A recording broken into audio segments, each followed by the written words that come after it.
Тар зашел в Бургер Кинг, чтобы насладиться едой и приятно провести время вне дома. Однако все изменилось, когда появились Джулиус и его головорезы. Они начали задирать его, но никто из них не заметил солдата, который в тот роковой вечер сидел на скамейке запасных.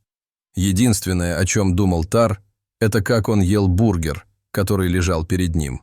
В руке у него был телефон, и он просматривал социальные сети, откусывая огромные куски от своего блюда. Время от времени он делал глоток из своего бокала, чтобы запить его. На самом деле он не обращал внимания на людей, которые его окружали. Однако все резко изменилось, когда он почувствовал сильный удар по спине.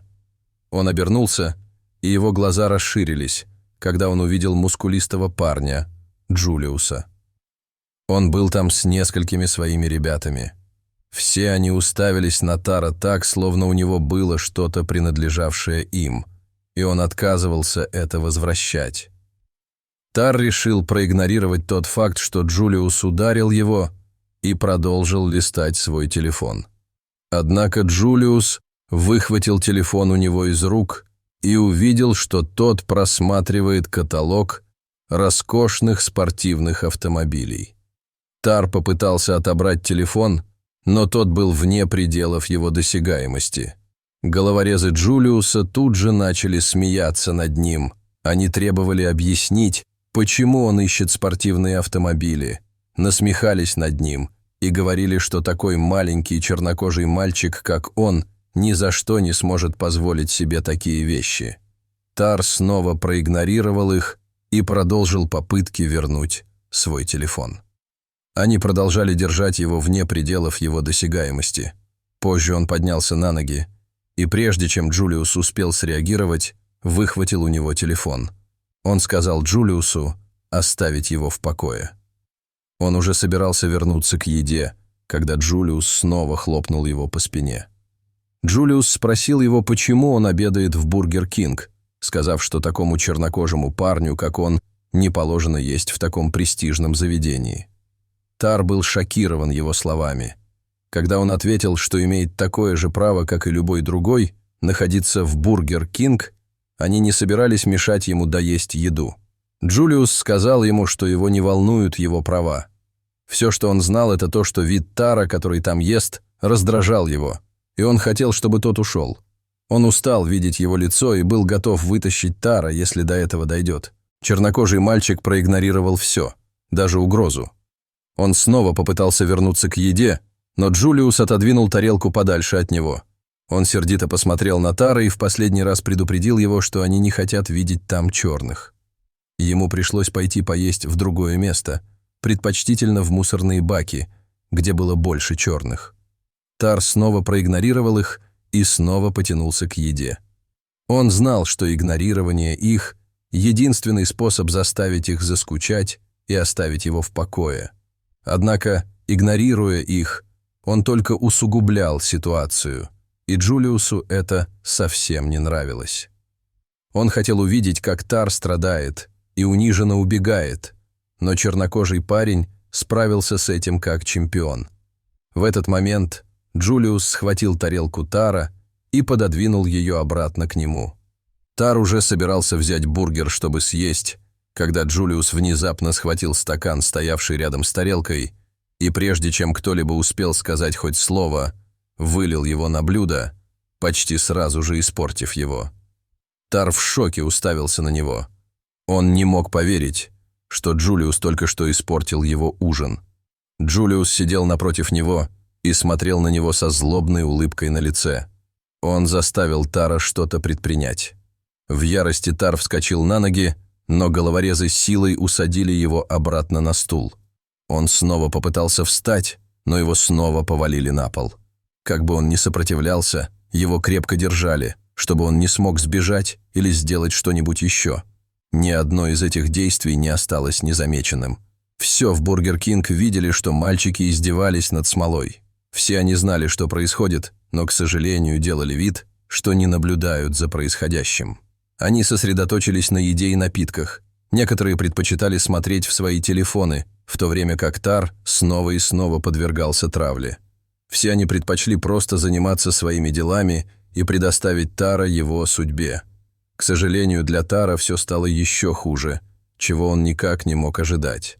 Пока Джулиус и его головорезы продолжали издеваться над ним, дверь распахнулась, и вошел молодой человек. Он был крупным и крепковатым, со злобным блеском в глазах. Он направлялся к прилавку, чтобы сделать заказ, когда увидел Джулиуса и его парней, собравшихся вокруг Тара. Он сразу же остановился и повернулся к ребятам. Он сказал им, что его зовут Чейз, и спросил, что происходит. Однако прежде чем Джулиус успел произнести хоть слово, Чейз сильно ударил Тара по затылку. Он вложил в пощечину столько силы, что Тар чуть не свалился со стула. И тут Чейз присоединился к хулиганам, чтобы помучить Тара. Однако он был хуже остальных. Он применил к Дегтю физическую силу, схватив его за шиворот и прижав к стене. Он потребовал объяснить, что дало Дегтю наглость поесть в Бургер Кинг. Чейз толкнул его так сильно, что от столкновения у него по спине пробежали мурашки. Это было так неожиданно, что даже Джулиус, казалось, был шокирован. Однако Чейза это нисколько не волновало. Он выглядел так, будто ему было весело. Чейз происходил из неблагополучной семьи. Пока его родители жили вместе, они постоянно ссорились друг с другом, и часто им было все равно, слышит ли он каждое их слово. Они оба были состоятельными людьми, работали в уважаемых компаниях и зарабатывали много денег. Однако они редко бывали дома, потому что им всегда нужно было то в одну, то в другую поездку. Из-за этого Чейз рос в одиночестве, в основном с разными нянями, которых нанимали его родители на протяжении многих лет. Всякий раз, когда его родителям удавалось быть рядом, было еще хуже. Если один из родителей был дома, а другой в поездке, они запирались в своем кабинете и не хотели проводить с ним время. Когда их обоих не было дома, они только и делали, что ссорились из-за самых глупых вещей. В какой-то момент Чейз поймал себя на том, что хочет, чтобы они никогда не возвращались из своих поездок.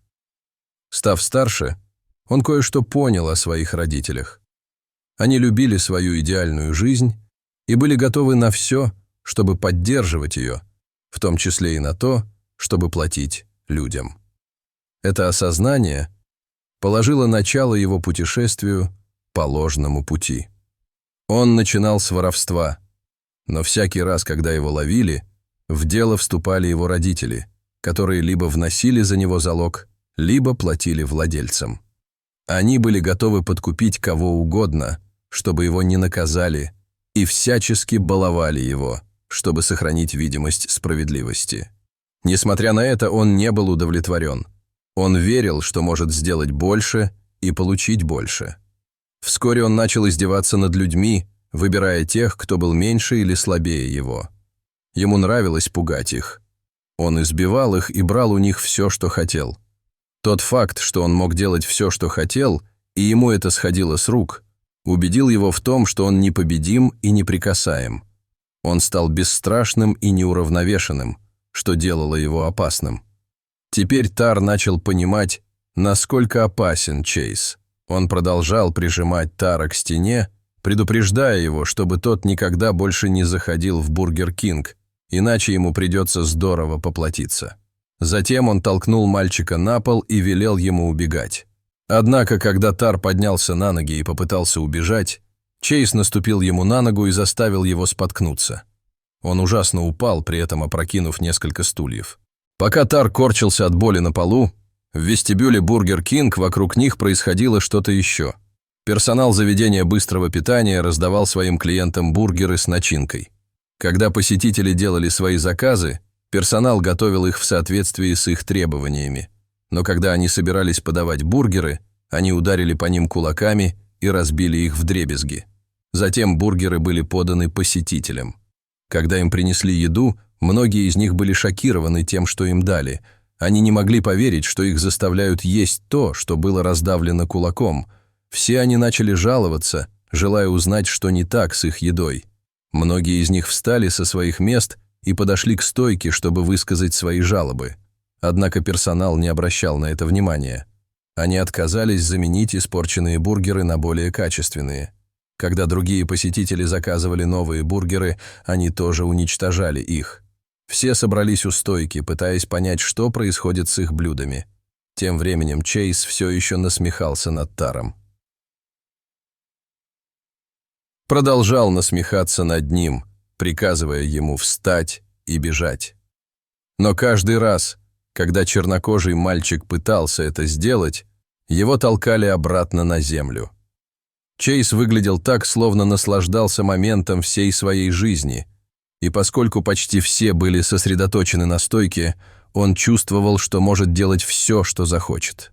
Однако ни он, ни другие хулиганы не знали, что за ними наблюдают. В нескольких футах от них на скамейке спокойно сидел солдат с коктейлем перед собой, наблюдая, как Чейз продолжает издеваться над Таром. Его звали Дрю, но одет он был не в обычный камуфляж, который носят солдаты. На нем была облегающая рубашка, которая облегала его тело, как вторая кожа. Хотя на ней было написано «Армия», трудно было догадаться, что он солдат. Он некоторое время наблюдал, как Чейз пытает Тара, и это вызывало у него отвращение. Сначала он подумал, что это просто дети играют друг с другом в глупые игры. Но увидев, что Чейз сделал с Таром, он понял, что в этом не было ничего игривого. Чейз был злым и намеревался причинить вред Тару. Чейз был. Видите ли, Дрю тоже подвергался травле, когда был моложе. Он знал, какое психологическое воздействие такие действия оказывают на жертв, и это было не то, чего он когда-либо желал на другого ребенка. Став старше, он поклялся, что никогда не потерпит подобного. И теперь он собирался положить всему этому конец. Дрю поднялся с места и направился туда, где Чейз все еще мучил Тара. К тому времени Джулиус и его головорезы уже почти ничего не делали. Они просто стояли в стороне, пока Чейз продолжал издеваться над Таром. Дрю протолкался сквозь толпу у стойки, потому что персонал по-прежнему намеренно игнорировал их просьбы. Когда он приблизился к Чейзу, то увидел, что Тар вот-вот снова поднимется на ноги. Чейз поднял руки, собираясь снова повалить его на землю. Однако Дрю подоспел как раз вовремя и перехватил его руку. Он сказал Чейзу, чтобы тот прекратил и оставил Тара в покое. Хулиган выглядел взбешенным, когда его прервали. Дрю крепко обнял его и попросил оставить Тара в покое, но Чейз отказался, сказав Дрю, чтобы тот занимался своими делами. В этот момент Тар поднялся на ноги, и Чейз попытался сбить его с ног. Однако Дрю схватил Чейза за руки, завел их за спину и прижал к стене. Чейз сопротивлялся и требовал, чтобы его отпустили, но хватка солдата оставалась крепкой. Дрю спокойно сказал ему, что его освободят только в том случае, если он успокоится. Тем временем напряжение в Бургер Кинг росло до предела. Посетители поняли, что персонал намеренно подает им бургеры с начинкой, и разозлились на них. Они довели себя до белого коленя и собрались у стойки, требуя ответа. Ситуация выходила из-под контроля, и Дрю начал подумывать о том, чтобы вмешаться в борьбу с толпой. Он в шоке наблюдал, как Тар поднялся с пола и направился туда, где стоял Джулиус. Они стояли рядом. Дрю был шокирован этим. Джулиус начал издеваться над ним, поэтому он не мог понять, почему Тар чувствовал себя комфортно, стоя рядом с ним. Он уже собирался что-то сказать, когда дверь кабинета распахнулась, и оттуда вышел менеджер. Он хлопнул в ладоши, чтобы привлечь всеобщее внимание, и когда оно у него получилось, начал говорить. Он сказал им, что все происходящее в Бургер Кинг было социальным экспериментом. Он рассказал о том, что травля стала настолько распространенной в обществе, что разрушает жизни молодых людей и оставляет на них шрамы.